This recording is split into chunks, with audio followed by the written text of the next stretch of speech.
सभी को नमस्कार। उम्मीद आप अच्छे होंगे, बहुत अच्छे से अपनी पढ़ाई भी कर रहे होंगे। रात के बजे हुए हैं 4 और मैं आपके लिए वीडियो रिकॉर्ड कर रहा हूं।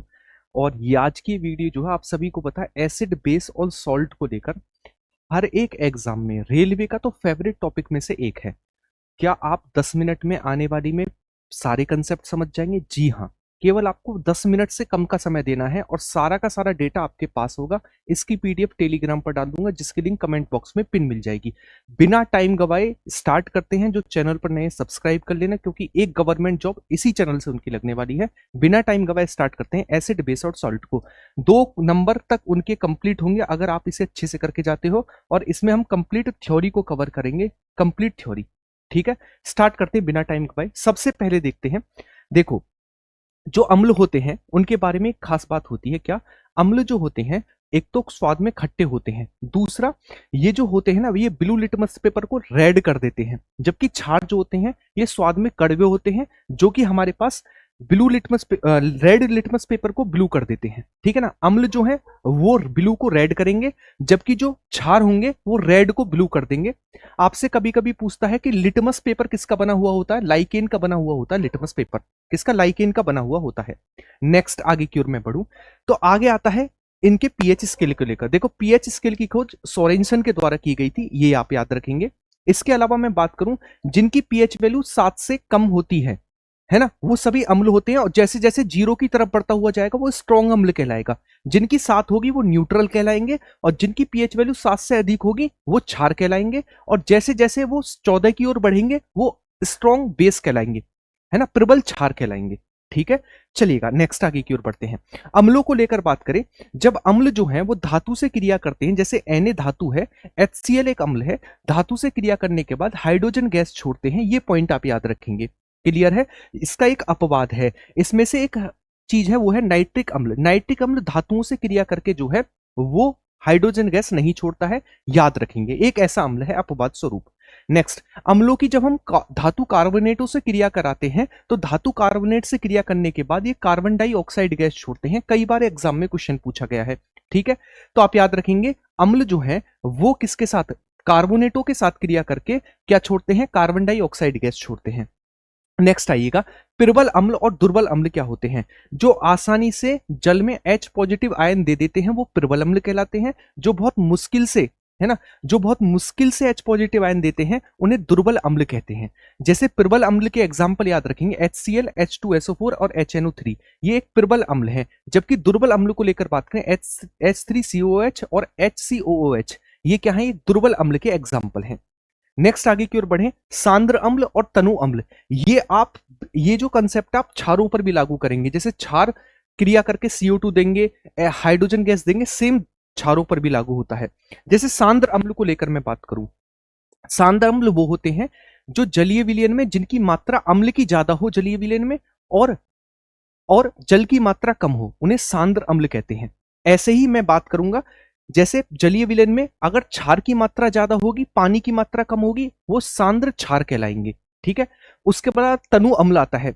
जलीय विलयन में जल की मात्रा ज्यादा है, अम्ल की मात्रा कम है, उन्हें कहते हैं सांद्र अम्ल। क्या कहा जाता है? सांद्र अम्ल कहा जाता है। नेक्स्ट आता है पॉइंट क्षारों को लेकर। देखो इससे कंसेप्ट क्या बनते हैं? क्षारों की 3 डेफिनेशन बनती हैं। कौन कौन सी 3 डेफिनेशन? एक बनती है किसके आधार पर?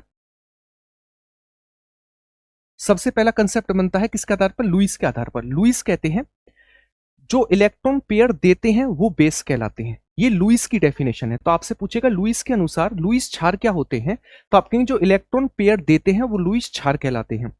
सेकंड डेफिनेशन आती है ब्रोंस्टेंट लॉरी के आधार पर। ब्रोंस्टेंट लॉरी ये कहता है क्षार वो होंगे जो इलेक्ट्रॉन पेयर, जो प्रोटॉन लेते हैं वो क्षार कहलाते हैं। समझिएगा, मैंने कहा लुईस के अनुसार इलेक्ट्रॉन पेयर देते हैं वो बेस कहलाते हैं। लुईस के अनुसार जो इलेक्ट्रॉन पेयर देते हैं वो क्षार कहलाते हैं। जबकि ब्रोंस्टेंट लॉरी के अनुसार जो प्रोटॉन लेते हैं वो क्या कहलाते हैं? वो क्षार कहलाते हैं। जबकि आर्हेनियस के अनुसार जो जलीय विलयन में OH नेगेटिव आयन देते हैं वो हमारे पास क्षार कहलाते हैं। 3 डेफिनेशन क्षार को लेकर बनती हैं। सेम 3 डेफिनेशन बनती है अम्लों को लेकर।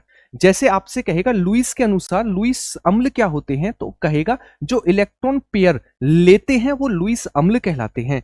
सेकंड आता है ब्रोंस्टेन टोलोरी के अनुसार जो प्रोटॉन देते हैं वो क्या कहलाते हैं, वो अम्ल कहलाते हैं, ऐसा ब्रोंस्टेन टोलोरी का कंसेप्ट है। उसके बाद आते हैं आरहेनियस के अनुसार जो जलीय विलयन में H पॉजिटिव आयन देते हैं वो अम्ल कहलाते हैं, ऐसा आरहेनियस का कंसेप्ट है। तो 3 वैज्ञानिकों की अम्ल और क्षार को लेकर डेफिनेशन क्लियर हो गई होगी, ये एग्जाम में पूछी जाती है। नेक्स्ट आते हैं आगे की ओर, इंपोर्टेंट पीएच वैल्यू को लेकर मैं बात करूं, जैसे HCl की पीएच वैल्यू 0 होती है, ये बहुत स्ट्रॉन्ग अम्ल है ना। नींबू की पीएच वैल्यू 2.3 से 3.4 तक होती है। ग्रेट सॉल्ट लेक की जो पीएच वैल्यू है, एक लेक है उसकी 10 है। NaHCO3 की 12 पीएच वैल्यू है। NaOH की 14 पीएच वैल्यू है। एसिड रेन की 2 से लेकर 5.6 पीएच वैल्यू है। सी वाटर की 8 पीएच वैल्यू है। यूरिन की 6 पीएच वैल्यू है और लार की 6.5 पीएच वैल्यू होती है। उसके अलावा ब्लड की पीएच वैल्यू 7.4 से 8.4 होती है। सॉल्ट की 7 होती है। वाटर की 7 होती है। नेचुरल रेन की 5.5 होती है।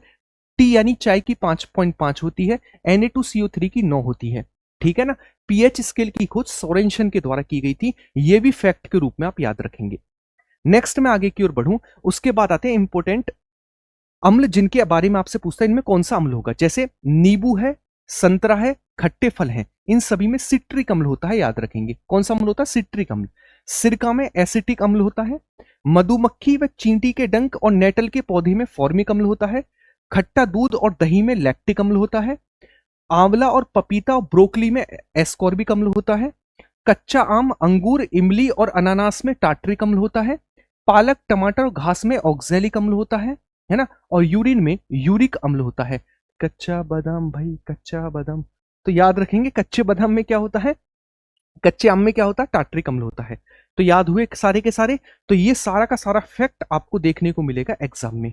उम्मीद है अम्ल, क्षार और लवण को लेकर ये सारे के सारे फैक्ट आप समझ पाए होंगे जो मैंने आपको समझाने की कोशिश की। ठीक है ना।